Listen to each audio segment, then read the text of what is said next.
On a crisp August morning in 2026, the news landed like a soft but deliberate footstep on the gravel paths of Buckingham Palace grounds. Prince Harry and Meghan Markle, Duchess of Sussex, were preparing to move their family back to the United Kingdom. Not as working royals, not as symbols of reconciliation theatre, but as private citizens settling near London. For 6 years, they had built a life in Montecito, California, under the California sun, with Archie and Lilibet growing up far from the scrutiny that once shadowed every public appearance. The 2020 step back from royal duties had been framed as freedom, yet the pull of home, of schools, of charities rooted in British soil had never fully loosened.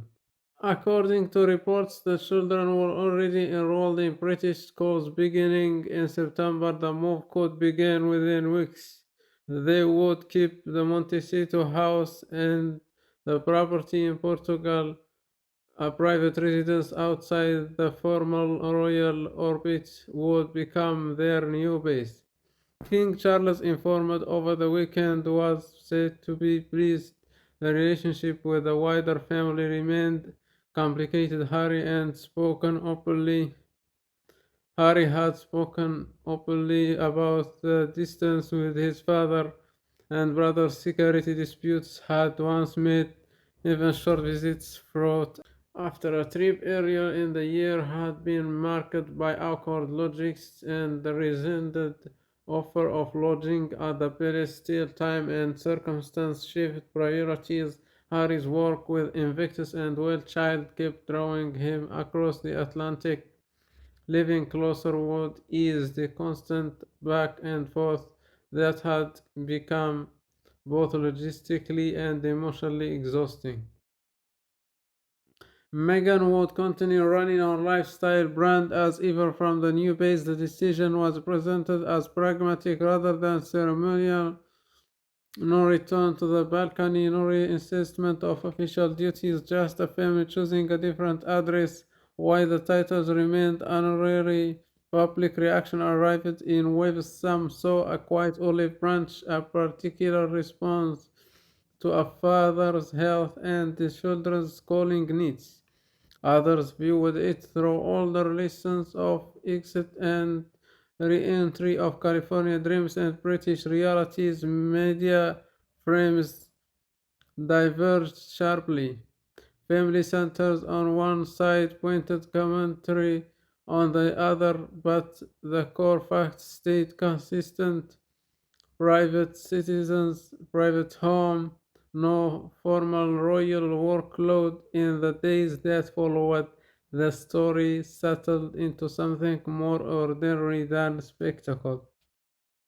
Two parents arranging school uniforms and moving boxes, a husband and wife weighing the advantage of proximity to long standing charitable commitments against the life they had constructed 3,000 miles away. A grandfather receiving news of his son and grandchildren returning to the same island, if not the same household. The return was never billed as a full circle, it was a recalibration. Harry and Meghan would still be the Duke and Duchess of Sussex. They would still carry the history of 2020, but the next chapter would be written from a London postcode rather than a California one, under the same sky that had once felt too heavy to remain under. Whether the move softens older tensions or simply places them in a different geography remains to be lived rather than announced. For now, the particular details dominate schools. Starting in September, a private house near the capital retained homes on two other continents and a deliberate distance from the working royal roster. In that sense, the story is both familiar and newly quiet. Two people who once stepped away now choosing to step closer on terms that leave the palace gates firmly in the past.